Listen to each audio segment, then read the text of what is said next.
Hello again! Welcome to the next edition of me ranting about how bad this book is. Yay!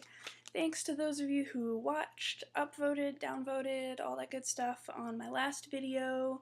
I'll be posting links again in the description to my other rants from the past for those who want to catch up on them.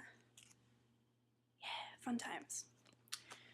So, we're on chapter 8 of The Terribleness, and if I remember correctly, they're back at Christian's apartment and shit's going down with Psycho X, and I'm sort of dreading what's coming next. God, I'd almost forgotten how bad this writing is. Oh, we're only on the second page and we already have the first gratuitous description of how hot Christian is. Lest we forget. Just more of Christian trying to control who Anna spends her time with. Yay! So, fun fact, as an aside, Christian says here, you should be in satin or silk, Anastasia. For those of you who don't know, satin is not actually a fabric, it's a type of weave, so it's how the fabric is put together.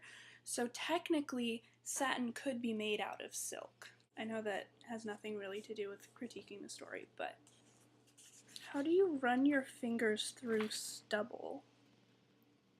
The whole point of stubble is that it's really short. Also pretty sure stubble is never gonna be soft.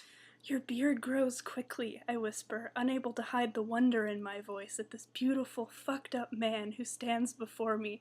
Now she is actually sitting here marveling over Christian Grey's beard. What has this series come to? Also pretty sure she just called him fucked up because he worries about her, which is kind of the definition of caring about someone. I kind of feel like I need another color for Anna being abusive too. Because they've been over and over and over the fact that Christian doesn't like to be touched, and she still hasn't learned to ask permission before she does it. I mean, at least now she kind of warns him. She's like, I just want to undo your shirt.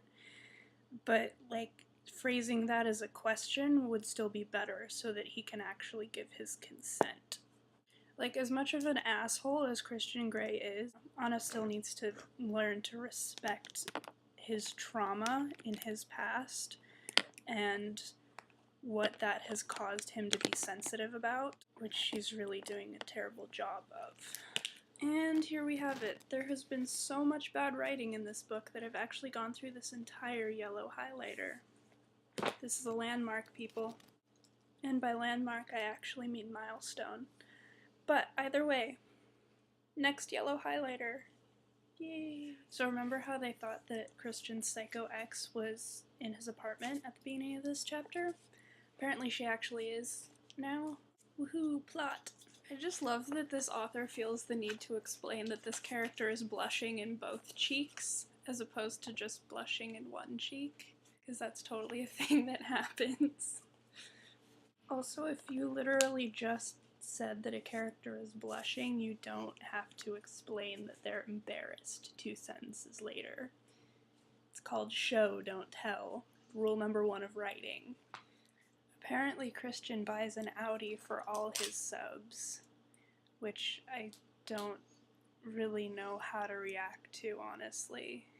My fiance over here just suggested that maybe that Audi is the only nice car brand that the author could think of, which is very possible. He says he buys an Audi for everyone because it's one of the safest cars in its class, which I honestly know nothing about cars, so I have no way to refute that, but oh, BT dubs, in case you're wondering where we are with the plot, we're at that point in the second Twilight book where there's, what's-her-face after Bella, and so they go to a hotel or whatever to hide out. I don't know, it's been a while since I read Twilight. Oh, by the way, I've kind of decided that once I finish the 50 Shades trilogy, I might do another video series like this with the Twilight series. So, if anyone has any opinions about that or anything, feel free to comment. I don't know, I figure it might be fun. Okay, within the last 3 paragraphs or so of this page, we have the notion that Christian and Anastasia can only have a good, healthy relationship and really start to connect once Christian gives up on the idea of Anna being his sub, which, by the way, is totally not true. We have Anna still being obnoxiously oblivious to the fact that Christian loves her, which has just been drilled home over and over and over and over throughout this book and the last book, and it's just really getting obnoxious. Like, I understand writing about relationships where one person thinks that they're not good enough for the other. Like, I know that that's a thing that actually happens, but I don't understand how Anna can be so oblivious to Christian telling her time and time again, even if not in so many words, but still telling her in a way that she should be able to understand that he loves her and he cares about her, and it just, this plot point just feels so worn out. BT dubs, everyone meet my fiance in the background. Christian's internalized kink shaming being off the fucking charts. It's like, you cannot begin to understand the depths of my depravity, Anastasia, and it's not something I want to share with you. So they're back to talking about the weird, like, dance auction thing at the ball, and Anna's like, we thought you'd start a brawl in the tent if you didn't win me at the auction. And Christian's like, oh baby, there's no danger of that. There is no way I would let anyone else dance with you. Which, again, is classic abusive behavior. He's, like, not letting her interact with anyone else, even one fucking dance at a ball. Like, I just don't understand how anyone would see that level of needless possessiveness as romantic or attractive. That's just obnoxious. Like, dude, back off. All she's doing is dancing with someone. I sense another poorly written sex scene coming on. You want me, baby, and I sure as hell want you. You know what to do. God, that sounds like a line from a terrible porno. Some of the descriptive words this author uses is just so, like, Anna describes her hands as intrepid, and after sex she's foraging in his unruly hair, and I just don't. And then the fact that she uses words like benediction and avaricious, and then 2 seconds later she says the phrase security guy. She can't decide what voice she wants to use. Like, make up your mind. Are you gonna make it, like, really old-fashioned prose, or are you going to make it the casual voice of a modern college student? Like, I want to beat your editors over the head.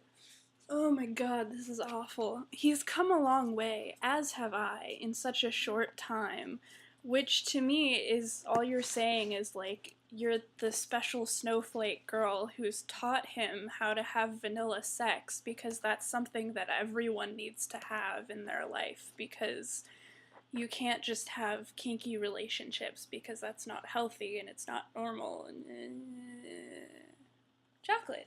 You taunted me with chocolate. Now I need chocolate. Chocolate. Okay. Yep, here it is again with all the fucked up stuff. Stuff. Please don't use the word stuff. Like, literally, the only time you should ever be using the word stuff is in dialogue. Don't ever use it in the actual prose of your novel. Also, that full sentence is, with all the fucked up stuff, I'm losing sight of his simple, honest journey with me.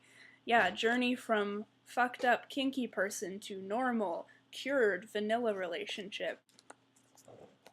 Sumptuously appointed bathroom. Oh, and she doesn't put on a hotel bathrobe, she dons it. But then, of course, the best descriptor she could come up with for the actual bathrobe is overly fluffy. My inner goddess jerks awake suddenly, all disheveled with a just fucked look. Please, please, somebody shoot her inner characters in the head so I don't have to hear about them anymore.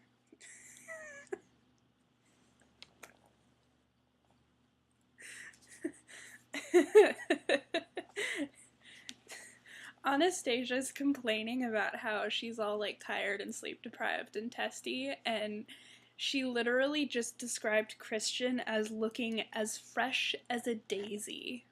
I'll just let you absorb that idea for a moment. So she has just seen the gynecologist that Christian like assigned to her and just like set up an appointment with her without consulting Anna. So they were like talking about how Anna stopped taking the pill, and okay, I've never been on birth control, but as far as I know, if you just like stop all of a sudden, that's gonna have some really bad side effects because your hormones are like used to being regulated by the pill, and so now they're going crazy. First of all, bad medicine that like the gynecologist didn't even touch on that. She was literally just like, oh, you stopped taking the pill and you're having sex, so now you could be pregnant. Like, that was the only thing that she said. Second of all, random pregnancy scare for no reason. Yay! So they did a pregnancy test and it was negative. And so now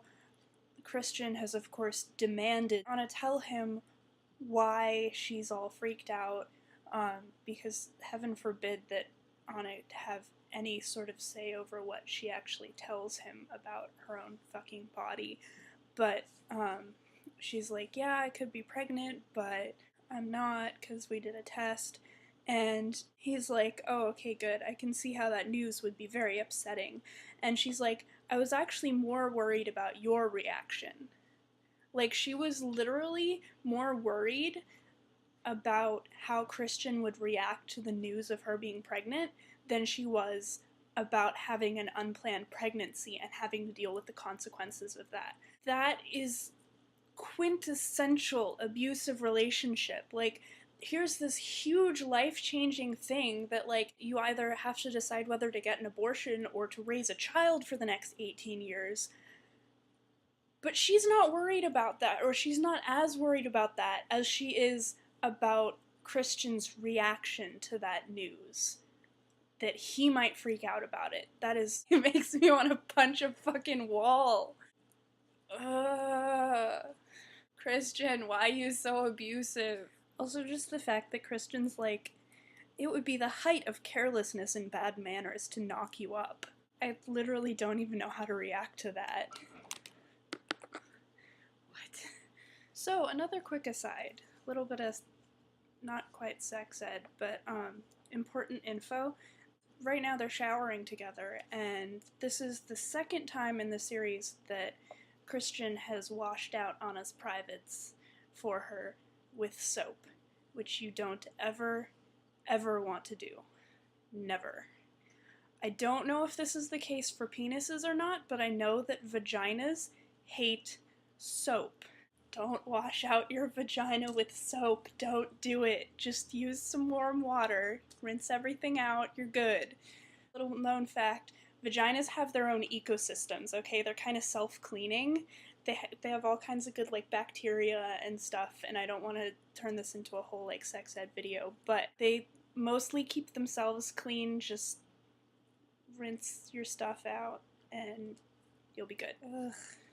You're a good man, Christian. A really good man.